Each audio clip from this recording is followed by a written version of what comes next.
হাজার হাজার কোটি টাকা নতুন করে হাসিনার সাথে মিটিং করেছে। ইলেকশনের আগে বড় বড় ফিগারকে এখানে অ্যাসাসিনেশন করা হবে, গুপ্ত হত্যা করা হবে। পুরো এখানে ভারতীয় আধিপত্যবাদ এখানে সব থেকে বেশি অ্যাক্টিভ আছে। এখানে আওয়ামী লীগের হাজার হাজার কোটি টাকা, তার সচিবরা, তার পুলিশরা, তার পান্ডারা সব রয়ে গেছে। আর্মির মধ্যে একটা বড় অংশ রয়ে গেছে, কোনো সংস্কার করা হয় নাই। তারা বারবার স্যাবোটেজ করবার চেষ্টা করছে, এই রাষ্ট্রকে, এই সরকারকে ফেল করানোর চেষ্টা করছে। তো আপনি মুক্তিযুদ্ধের পরে যে ৩-৪ বছর এই রকম রাহাজানি হয়েছে, সেটাকে যদি অটকুন দিতে পারেন যে নতুন রাষ্ট্র গঠনের আগে এই ঝামেলাটা হয়, তাহলে এই যে নতুন বাংলাদেশের স্বপ্নের মধ্যে এইগুলোকে আপনি বড় করে মপ করে ফ্রেমিং করেন। আপনি এই জবান যে আপনার না, এই জবান যে দিল্লির জবান, ভারতীয় আধিপত্যবাদের জবান, সেইটা বুঝতে আমাদের পিএইচডি করা লাগে না। সুতরাং জুলাই সনদের সাথে নির্বাচনের ক্ষেত্রে শুধু আমাদের 2 মিনিট কথা। নির্বাচন হতে হবে। আমি একটু ভদ্রতার সাথে এবং শ্রদ্ধার সাথে বিনয়ে আমি জানাচ্ছি যে ভাইরা যেটা বলেছেন, সকল দল মিলে আগামী 20 বছর নির্বাচন না হোক, না, এটা আমরা চাই না। আমরা নির্বাচন চাই। মানুষ গত 16 বছরে ভোট দিতে পারে নাই। মানুষ আনন্দ নিয়া শীতের সকালে বাচ্চা কাচ্চাকে কুয়াশার মধ্যে লাইন দিয়ে দাঁড়াই থাকবে, ভোট দিবে। আমরা সেই বাংলাদেশ দেখতে চাই। আমরা নির্বাচন চাই, নির্বাচন হতেই হবে। এই নির্বাচনকে বানচাল করবার জন্য দিল্লি থেকে শুরু করে আওয়ামী লীগ হাজার হাজার কোটি টাকা নতুন করে এখানে বিনিয়োগ করছে। নির্বাচন লাগবে। তবে আমাদের প্রশ্ন হলো, সেই নির্বাচনের ম্যান্ডেট হবে কি? এখানেই আমাদের কথা। কোনো ধরনের আপোষ ছাড়াই নতুন নির্বাচন হইতে হবে জুলাই সনদের ভিত্তিতে। এইটাই আমাদের কথা। জুলাই সনদের ভিত্তিতেই নির্বাচন হতে হবে এবং জুলাই সনদের বৈধতা নির্বাচনের আগেই দিয়ে সেইটার ভিত্তিতে নতুন নির্বাচন হবে, যেই নির্বাচনের ম্যান্ডেট থাকবে নতুন সংসদে নতুন বাংলাদেশের জন্য আমাদের রাজনৈতিক দলগুলো মিলে নতুন সংসদে নতুন সংবিধান উপহার দিবে। যেই সংবিধান 72-এর বাকশালী সংবিধান, ফ্যাসিবাদী সংবিধান, যেই সংবিধানের কোনো ম্যান্ডেট ছিল না বাংলাদেশ রাষ্ট্রের সংবিধান করবার, কারণ তারা পাকিস্তান রাষ্ট্রের মধ্যে শপথ নিয়ে পাকিস্তান রাষ্ট্রের জন্য সংবিধান প্রণয়নের কথা বলেছিলেন, কিন্তু বাংলাদেশ রাষ্ট্রের কোনো ম্যান্ডেট তাদের কাছে ছিল না। তারপরে তারা সংবিধান রচনা করেছেন, এরপরেও তারা একটা সেই সংবিধানকে লেজিটিমেট করবার জন্য একটা গণভোট দেন নাই। এরপরে যারা 73-এর একটা ভোট চোরের নির্বাচন দিয়েছে, সেই 73-এর নির্বাচনের ভোটের ইশতেহারের মধ্যেও তারা এই সংবিধানকে তারা লেজিটিমেসি দেন নাই, ইশতেহারে রাখেন নাই। সেই সংবিধানকে যুগের পরে যুগ আমরা বয়ে বেড়াবো, সেই দায়বদ্ধতা তো আমাদের নাই। এবং সেই সংবিধান কেমন ফ্যাসিস্ট সংবিধান করা হয়েছে, যেইটার সাংবিধানিক ভিত্তি দিয়েই আপনি একটা কথা বলতে পারবেন। এই যে সবাই বলে আইনের কথা, বলেন তো পারলে একটা কথা, হাসিনা কোনটা বেআইনি কাজ করছে? না, হাসিনা একটাও বেআইনি কাজ করে নাই। সে সমস্ত হত্যা, গুম, খুন এই সংবিধানের আইনের ভিত্তিতেই করছে। সে এই সংবিধানকে ডাস্টবিন বানিয়ে তত্ত্বাবধায়ক সরকার বাতিল করেছে, যা ইচ্ছে করা তাই করেছে।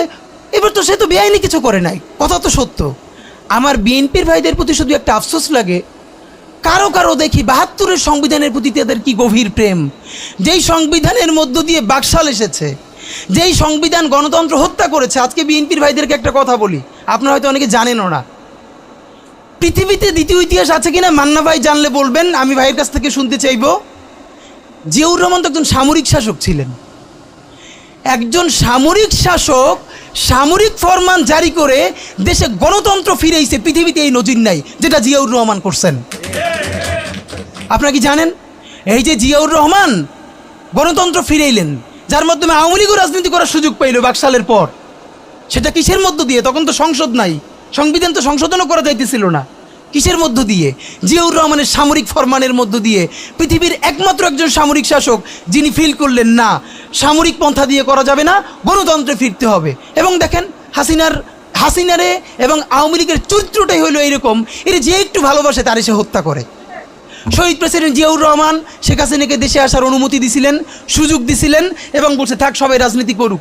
আসার 1 মাসের মধ্যে জিয়াউর রহমান শহীদ হয়ে গেছে, 13 দিনের মধ্যে। এবার দেখেন এই যে আমরা এখন যারা সবাই করতেছি, সুতরাং এটা একটা বিষ। এই বিষের সাথে আমরা কীভাবে লড়াই করব? জাতীয় ঐক্যমত্য তৈরি করতে হবে।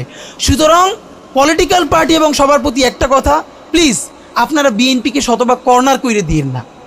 বিএনপি এই আধিপত্যবাদ বিরোধী লড়াইয়ের জন্য আমাদের একটা বড় শক্তি। এই শক্তিকে এত বেশি কর্নার করা যাবে না যাতে তারা গিয়ে আওয়ামী লীগের হাত ধরে ফেলে। তারা যদি আওয়ামী লীগের হাত ধরে ফেলে তাহলে লড়াইটা তো আমাদের জন্য আরও কঠিন হয়ে যাবে। বরং বিএনপির প্রতি আমাদের চ্যালেঞ্জ হলো, যেই বিএনপি বাকশালী সংবিধানের প্রতি প্রেম দেখাবে তারে শহীদ জিয়ার ছবিটা সামনে এনে বলতে হবে যে এই বাকশালী সংবিধান তো জিয়াউর রহমানই ছুঁড়ে মারছিল। বেগম জিয়া বলেছেন এই সংবিধানকে ছুঁড়ে ফেলা হবে। ওমা এখন বেগম জিয়ার চেয়েও নতুন বিএনপি আসছে, বেশি প্রেমের বিএনপি। যেই শহীদ প্রেসিডেন্ট জিয়াউর রহমান ইসলামোফোবিক জায়গা থেকে বাংলাদেশের মুসলমান, বাঙালি মুসলমান সব আইডিয়াকে ধারণ করে বাংলাদেশের জাতীয়তাবাদ তৈরি করলেন। এখন একটা নতুন বিএনপি গজাচ্ছে, কেউ চেষ্টা করতেছে পুরো বিএনপিটাকে একটা ইসলামোফোবিক বিএনপি করা। এ কি ভাই, ইসলামোফোবিক বিএনপি সে কোথায় যাবে? সে কি দিল্লি যাইতে চায়? আমরা আমাদের প্রথম চ্যালেঞ্জ হলো স্বাধীনতা সার্বভৌমত্ব রক্ষার স্বার্থে এই বিএনপিকে শহীদ জিয়ার কাছেই রাখতে হবে, এই বিএনপিকে বেগম জিয়ার কাছেই রাখতে হবে। নাম্বার 2, আমাদের সামনের নির্বাচনে ম্যান্ডেট কি হবে এইটা সুস্পষ্ট। জুলাই সনদের ভিত্তিতে যদি নির্বাচন না হয়, এই নির্বাচন আপনারা চাইলে করেন, আমরা কেউ ভোট দিতে যাব না।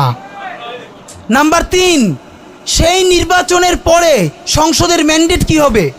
সংসদে জুলাইয়ের বর্তমান সনদে যেটা স্বাক্ষরিত হবে সবার ঐক্যমত্যের ভিত্তিতে, এটা নির্বাচনের আগে মানে সংবিধান সংশোধন করা ছাড়াই অধ্যাদেশের বলে বলে যেটা করা সম্ভব সেইটা আগেই করে ফেলতে হবে এবং তাকে দিয়ে নির্বাচন করাইতে হবে। এবং আমাদের বিএনপির বন্ধুরা বলছেন 2 বছর সময় নিয়ে তারা সংসদে এইগুলো পাশ করাবেন। 2 বছর চলবে না, সর্বোচ্চ সময় 6 মাস। সংসদের প্রথম 6 মাসের মধ্যে জুলাই সনদের সমস্ত কথাগুলো সংবিধান ইনকর্পোরেট করতে হবে। যদি পারেন নতুন সংবিধান করতে হবে, নতুন সংবিধান করতে না পারলে এইটার মধ্যে ইনকর্পোরেট করতে হবে। রাজনৈতিক বিভাজনের ফাঁকে একমাত্র সমস্ত সুবিধা নেবে ফ্যাসিবাদ, ফ্যাসিবাদের শক্তি এবং আওয়ামী লীগ।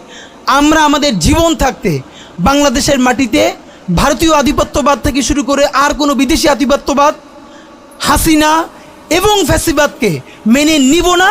এবং আমরা যদি শহীদ হয়ে যাই, আমাদের সন্তানেরা লড়বে, তার সন্তানেরা লড়বে।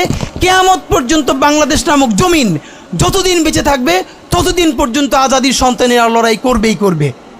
ওদেরকে স্কুলে, কলেজে, ইউনিভার্সিটি দিনের পরে দিন কাউন্সিলিং করা উচিত ছিল। আপনি কাউন্সিলিং করেন নাই, ওদের পুনর্বাসন করতে পারেন নাই, শহীদদের পরিবারের পুনর্বাসন করতে পারেন নাই। এখন এই ছেলে মেয়েগুলো দেখে যে এই রক্তের মধ্য দিয়া সে চিরতরে অন্ধ হয়েছে, পঙ্গু হয়েছে, এখন তারপর ন্যূনতম বিচারই শুরু হয় নাই। বিচার নাই, সংস্কার নাই, সে বরং দেখতে পাইতেছে সেই আগের পুরনো আওয়ামী লীগ জিকে বসতেছে, যাতে তার মনে হইতেছে সে যে এবার অন্ধ হয়ে বাইচে আছে সেটাও হয়তো বাইচে থাকতে পারবে না, এবার হয়তো তাকে হত্যা করে ফেলা হবে। সেই রিয়াকশনে সে কাউকে গালি দিচ্ছে। এই গালিকে আপনার এত অপবিত্র মনে হয়, কিসের সাথে তুলনা দেন? গত 15 বছর যার তুলনা একমাত্র জাহান্নামের সাথে হইতে পারে। তো আপনারা কি বুঝাইতে চান আমাদেরকে? এগুলো মনে করেন আমরা বুঝি না? নাম ধরে বললে পলিটিক্যাল পার্টিগুলো বেশি প্রেশার ফিল করে। আমার বিভিন্ন টিভি থেকে ফোন করে বলে, ভাই আপনার সাথে তো অমুক দলের অথবা অমুক দলের কেউ আসতে চায় না। এখন এই জন্য আমার কি হয়েছে, তারা যাতে একটু ট্রাস্ট পান, একটু কনফিডেন্স পান, এই জন্য কথার উত্তর দিই না। আমার এক বড় ভাই টকশোতে বললেন, তুমি থাক, ওনারা মুরব্বী মানুষ, তুমি যদি 2 শব্দ কম বলো তোমার জীবন পইরিয়াছে, কিছু হবে না। তো এই ওনাদেরকে 2 শব্দ কম বলতে বলতে ওনারা এমনই হয়েছে, ওনারা মাইনেই নিতে পারে না যে এই বাচ্চারা না থাকলে ওনারা যে এখনো জেলে থাকতো অথবা বাড়ি বাড়ি পালাইতো, এইটা ওনাদের ভুলেই গেছে 1 বছরে। তো সেই বাচ্চার গালিগালাজরে আপনার এত খারাপ লাগে? আমি বলেছি সমস্ত গালিগালাজ বন্ধ হয়ে যাবে। আমি এখন আপনারা চাইলে, আমার কাছে একাডেমিক থিসিস আছে কেন গালি দেওয়া যাবে। শুধু গালি দেওয়াই যাবে না, এই গালি কেন বৈধ এমনি তো বলা যাবে না, যে একাডেমিক থিসিস আছে। আমি আন্দাজে কথা বলি না, আমি একটা বিশ্ববিদ্যালয়ে পড়াইও। তো এইটা আমি বলতে চাই না, তখন আবার বলবেন যে গালিকে প্রমোট করে। কিন্তু হ্যাঁ, আপনার চোখের সামনে শহীদ রিয়াগোপ এর বুলেটটা ভিতর থেকে ঢুকে এরপরে পিছনের ওয়ালে গিয়ে লিখেছে, সেই ওয়াল 2 ইঞ্চি ছিদ্র হয়ে গেছে। এই রাষ্ট্রের এমন কোনো লিথাল ওয়েপন আর্মির কাছে, পুলিশের কাছে, বিজেপির কাছে ছিল না যেইটা সাধারণ নাগরিকের উপরে এই হাসিনা ব্যবহার করে নাই। আপনার বুকের মানিক আপনার সামনে বসে কলিজা ছিঁড়ে ওয়াল ছিদ্র হয়ে গেছে, তখন আপনি রবীন্দ্রসঙ্গীত গাইবেন? আপনি কি করবেন তখন? এখন মুশকিল হলো, এই গালি নিয়ে যারা কথা বলে তার কোনো সন্তান শহীদ হয় নাই, তার বাবা মাও শহীদ হয় নাই, কেউ অন্ধ হয় নাই, পঙ্গু হয় নাই, তাই গালি এত বিষ লাগে, আর আওয়ামী লীগ তার মধুর মতো লাগে। তো এখন আমি সর্বশেষ যে কথাটা বলতে চাই, আপনারা একটা মিডিয়ার ভাইয়েরা কাইন্ডলি চেষ্টা করে দেখেন।